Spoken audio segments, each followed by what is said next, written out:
မြန်မာရုပ်ရှင်နဲ့ဗီဒီယိုလောကထဲမှာဆယ်စုနှစ်များစွာတိုင်အောင်လို့ပရိသတ်ရဲ့ရင်ထဲမှာနေရာယူခဲ့တဲ့ဝိုင်းတရုပ်ဆောင်ကြီးဦးအောင်ခိုင်တယောက်ကွဲလွန်အနှိမ့်ဆရောက်သွားပြီဆိုတဲ့သတင်းကတော့ဒီနေ့မှာနူးပညာလောကသားရဲ့နဲ့ပရိသတ်တွေအားလုံးအတွက်အလွန်ကိုဝမ်းနည်းကြေကွဲစရာကောင်းတဲ့သတင်းတစ်ခုဖြစ်ခဲ့ပါတယ်။အနုပညာသမားတယောက်ရဲ့ဘဝနီကုံဟာသူချစ်တဲ့အနုပညာလုပ်တဲ့သူချစ်တဲ့ပရိသတ်တွေကိုထားရစ်ခဲ့ရတာဖြစ်ပေမဲ့လည်းဦးအောင်ခိုင်ချန်ထားရစ်ခဲ့တဲ့အနုပညာမှတ်တိုင်တွေကတော့မြန်မာဥရှင်သမိုင်းထဲမှာဘယ်တော့မှမေ့မိန်သွားမှာမဟုတ်ပါဘူး။ကျွန်တော်ငငယ်ကလေးကရုံးမြင့်တန်ကြားဖန်သားပြင်ပေါ်မှာကြည့်ရှုခဲ့ရတဲ့ဗီဒီယိုဇာတ်ကားအတော်များများမှာလည်းဦးအောင်ခိုင်ကမပါမဖြစ်ဇပိုတရုပ်ဆောင်တူဖြစ်ခဲ့ပါတယ်။သူကလူချမ်းစရုပ်ကိုအဓိကတရုပ်ဆောင်တဲ့အခါမှာလည်းပရိသတ်ကတကယ်ကိုကြောက်လန့်ရလာအောင်ပြီးပြင်းတယ်လို့ဟာတာစရုပ်တွေမှာလည်းသူ့ရဲ့ထူးခြားတဲ့အပြောအဆိုအမူအရာတွေနဲ့ပရိသတ်ကိုရီမောပျော်ရွှင်စေခဲ့တဲ့သူလည်းဖြစ်ပါတယ်။ဇပိုတရုပ်ဆောင်တူရဲ့အခန်းကဏ္ဍကဇာကားတစ်ကားလုံးအတွက်အသက်ဝင်ဖို့အတွက်အိမ်မတန်အရေးကြီးလာပါတယ်။မင်းသားမင်းသမီးတွေကတောက်ပမှုကိုပံ့ပိုးပေးရတယ်လို့ဇလန်းရဲ့အနေအမြင့်အတက်ကြတွေကိုလည်းပြီးပြောင်းလို့ပုံဖော်ပေးရတာလဲဇပိုတရုပ်ဆောင်တွေပဲဖြစ်ပါတယ်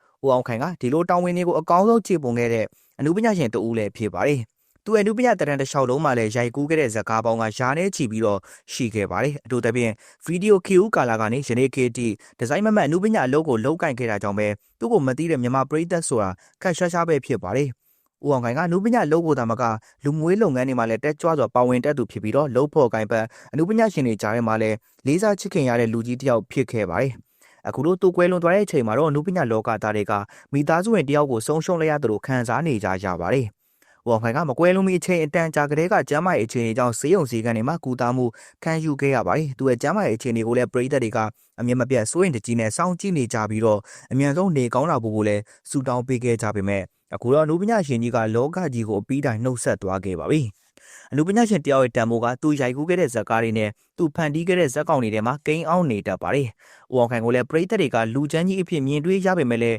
းတကယ်ပြင်ပဘဝမှာတော့သူကအလွန်ကိုရိုးသားအေးဆေးပြီးတော့ဖော်ရတဲ့သူတဦးဖြစ်ကြောင်းသိရှိရပါတယ်။ဒါဟာတရုပ်ဆောင်တယောက်ရဲ့ပြည်ပြင်းမှုနဲ့အနုပညာပေါ်မှာထားရှိတဲ့စေတနာကိုဖော်ပြနေရလဲဖြစ်ပါတယ်။သူကွယ်လွန်သွားခြင်းကလည်းမြန်မာရုပ်ရှင်လောကအတွက်ကြီးမားတဲ့ဆုံးရှုံးမှုတစ်ခုဖြစ်တယ်လို့နောင်လာနောင်သားမျိုးဆက်တဲ့အနုပညာရှင်တွေအတွက်လည်းအစားထိုးမရတဲ့ဝိုင်းပညာရှင်တဦးဆုံးရှုံးသွားရလဲဖြစ်ပါတယ်။အနုပညာသမားတယောက်ကခန္ဓာကိုယ်သာပျောက်ကွယ်သွားပေမဲ့လည်းသူတို့ရဲ့အနုပညာဖန်တီးမှုတွေကတော့ပရိသတ်ရဲ့နှလုံးသားထဲမှာတော့ရှင်သန်နေမြဲလည်းဖြစ်ပါတယ်။ဦးအောင်ခိုင်ရဲ့ကျန်းရည်သူမိသားစုဝင်နဲ့တူတူ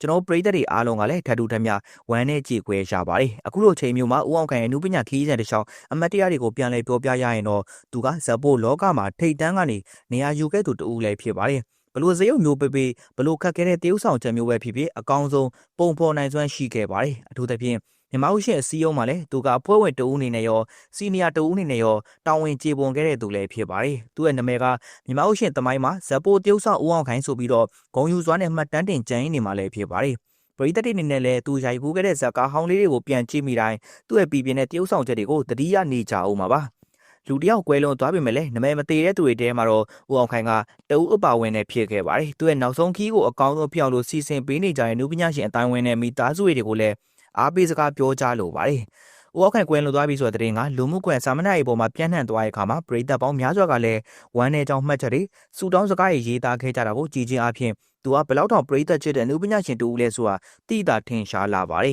။ဒီကုန်းချုပ်အနေနဲ့ပြောရရင်တော့ဦးအောင်ခိုင်ကမြန်မာရှင်လောကအတွက်ပေးဆက်ခဲ့တဲ့ကျေးဇူးတွေအများကြီးရှိပါတယ်။သူအနုပညာကိုမြန်လို့တန်ဖိုးထားသူဖြစ်တယ်လို့အနုပညာနဲ့ပဲဘွားကိုအဆုံးသတ်သွားခဲ့သူဖြစ်ပါတယ်။သူရဲ့ဝိညာဉ်ကငြိမ်းချမ်းဘွားတင်မှာအေဂျင့်စွာနဲ့နားကိုနိုင်ပါစေကြောင်းသူချစ်တဲ့နုပညာလောကကြီးကနေဂုံတိတ်ခါရှိနှုတ်ဆက်သွားခဲ့တဲ့အတွက်မတရားဂုံပြုမှတ်တမ်းတင်အပ်ပါတယ်။ပရိသတ်တွေရှင်ထဲမှာတော့လူကြီးမင်းကထာဝရရှင်သန်နိုင်မဲ့နုပညာရှင်တူဖြစ်နေကြံရည်နေခဲ့မှာအသေးချာပဲဖြစ်ပါတယ်ခင်ဗျာ။